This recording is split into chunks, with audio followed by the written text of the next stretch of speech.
Por ser la madre de Moisés, Aarón y Miriam, muchos la consideran la madre de la nación judía. Recordemos que hasta este tiempo los hebreos formaban parte de la nación egipcia y no endechaban mucho las promesas hechas a Abraham 400 años antes aproximadamente. Se considera muy normal que entre varios hijos que tenga una familia, alguno se eche a perder. Nunca falta la oveja negra en la familia, se suele decir, pero que si les cuento de una mujer que dio a luz solo líderes. Se conocen 3 hijos suyos. Muy posiblemente tuvo más. Esto es lo que conocemos. 3 hijos.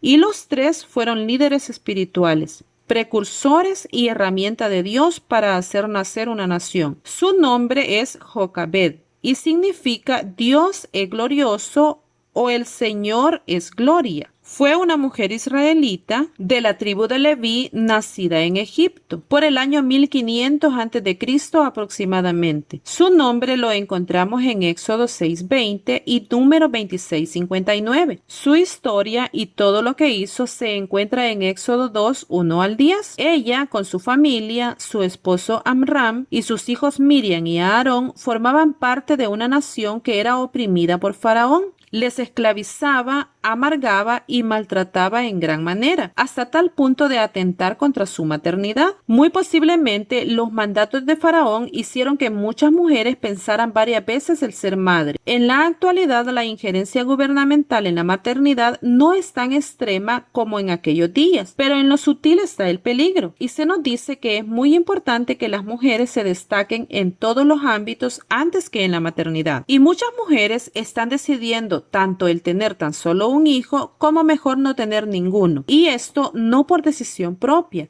sino por el predeterminado pensamiento de que los hijos son una carga. Quitan el tiempo y muchas oportunidades a las mujeres. Qué bueno que Jocabed no puso su maternidad a disposición de Faraón. Hay que hacer notar que en un principio Faraón no se mostró tan cruel como Herodes en los tiempos de Jesús, en Mateo 2:16 al 18, por lo menos con los bebés, porque en todo el capítulo 1 de Éxodo vemos su furor contra el pueblo israelita. Faraón encargó que de una manera un poco encubierta se deshicieran de los pequeños que iban naciendo. En el 1:15 de Éxodo, cuando se refiere que habló a Cifra y Fúa, da la impresión que la orden no fue dada a un gran imperio, sino a una pequeña porción de tierra. ¿Cómo podían 2 mujeres solitarias significar gran peligro para la gran cantidad de niños israelitas que nacían a diario? Para nada. Muy posiblemente ellas eran líderes de alguna asociación de parteras que podían dar órdenes e influenciar al resto de ellas. En el 1:16 dice: cuando asistas a las hebreas en sus partos, si es niño, matadlo. ¿Cuál era la intención de matar a los varones y no a las niñas? Pareciera que Satanás ha intentado adivinar a través del tiempo cuándo había de nacer el Mesías, pues aunque indudablemente su mano estaba en esta situación, recordemos que el temor de Faraón era que en caso de haber una guerra, como efectivamente la solía haber, los israelitas se hicieran del lado de su enemigo, y estando ellos ya dentro del territorio, la derrota para los egipcios sería inminente. Matar a los varones bajaría la moral de todo el pueblo y los debilitaría para participar en una guerra. Recordemos que en aquellos tiempos las mujeres no participaban en batallas. Además, al mencionar a los varones y no tener manera de adivinar o predeterminar el sexo de un bebé antes del embarazo,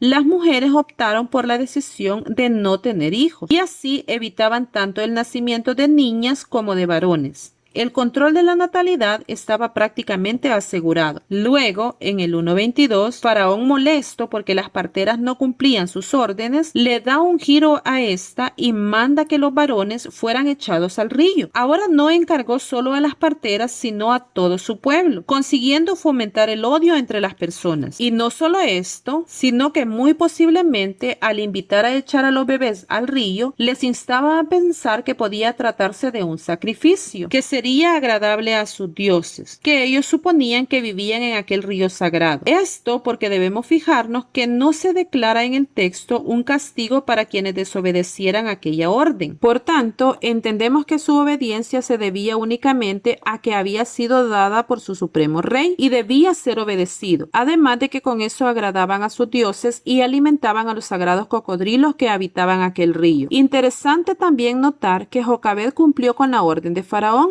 Ella hizo justamente lo que él ordenó, echó al bebé al río, pero no a la manera de Faraón, sino a su manera. En el capítulo 2 de Éxodo encontramos todo lo sucedido con Jocabed y Moisés. Concibió y dio a luz un hijo, y viéndole que era hermoso. Encuentro válido hacer referencia a estas palabras, recordando que se tiene por escritor del Pentateuco justamente a Moisés, y viéndole que era hermoso. A lo mejor con estas palabras Moisés recordaba cariñosas historias que su madre le contaba sobre su nacimiento. Jocabed se decide a desobedecer a la orden de Faraón al intentar quedarse con el niño por un tiempo, siquiera un poco de tiempo, aunque no consta que hubiera establecido un castigo para aquellos que desobedecieran aquella orden. Es de suponer que el pueblo permanecía vigilante para agradar a su rey. Jocabed es valiente. Ella involucró a su familia en la aventura de quedarse con el pequeño Moisés. Recordemos lo difícil que es mantener a un bebé en silencio. Toda la familia debía estar pendiente del pequeño para evitar que él hiciera alguna pataleta que delatara su presencia. La forma en la que este bebé era cuidado debió ir en contra de lo que se nos aconseja algunas veces que debemos hacer con nuestros bebés, como dejarle llorar de vez en cuando y no tenerles tan consentidos. Ellos debían estar pendientes a cada segundo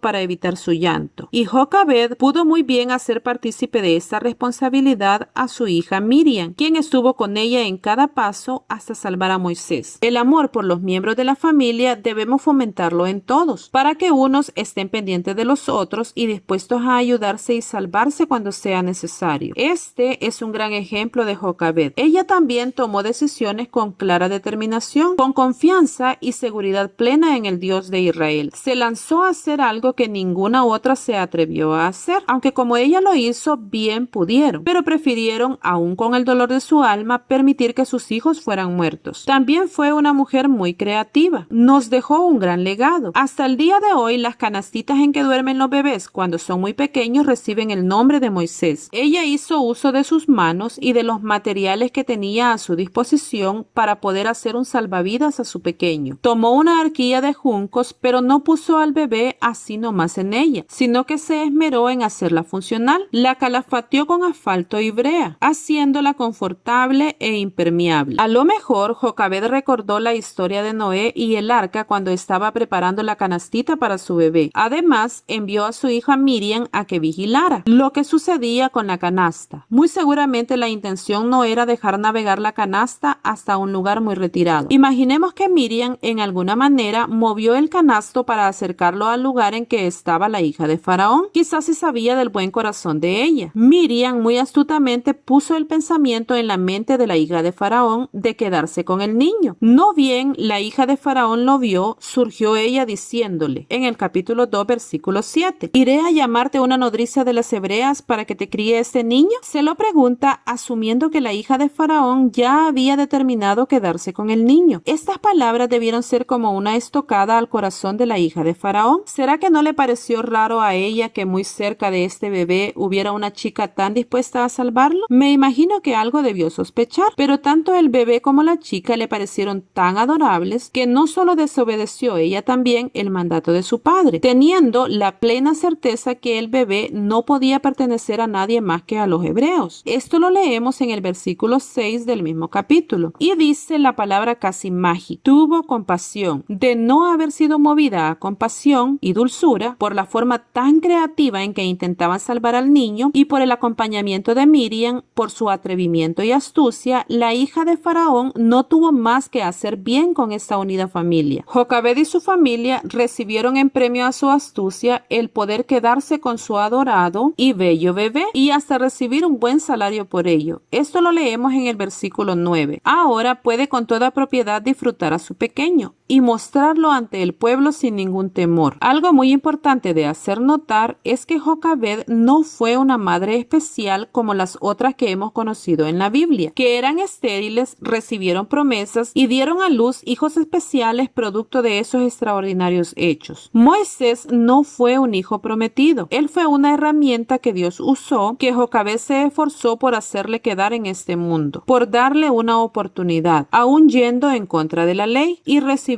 gran recompensa. Jocabed ya tenía más más hijos. Conocemos por lo menos a 2 de ellos, Miriam y Aarón. Muy posiblemente tuvo más, o por las circunstancias que se vivían, puede ser que fueron solo 3, pero tal fue su determinación que dio a luz tremendos líderes espirituales. El gran libertador de la nación y el sacerdocio del pueblo de Dios fue primeramente educado por esta valiosa mujer. Hasta su hija mujer fue líder del pueblo. Cantora y profetisa, dice Éxodo 15:20. Tan importantes eran los 3 para la liberación del pueblo que tienen la osadía de preguntar: ¿acaso no ha hablado Dios por nosotros también? Esto lo vemos en Números 12:2, dando a entender que tenían también una relación digna de admirar con Jehová Dios. Y aunque cometieron errores, igual que todos los seres humanos, igual que el mismo Moisés, no es de menospreciar su buen hacer y mucho menos despreciar el trabajo que Jocabed hizo como madre. Lo que ella hizo, lo hizo por el único pensamiento que leemos en Éxodo 2:2. Vio que su niño era hermoso, pero este es el pensamiento de cada una de las que hemos sido madres. Nuestros hijos son especialmente hermosos, increíblemente hermosos, diría yo. ¿Será que a las otras madres de su tiempo sus niños no le parecían bellos? Pues no lo sé, pero sí sé que Jocabed no recibió promesas de Dios respecto de aquel niño. No se le dijo que su hijo sería especial, tampoco le instruyó Dios respecto de cómo era la manera apropiada de echarlo al río. Ella lo hizo todo por amor.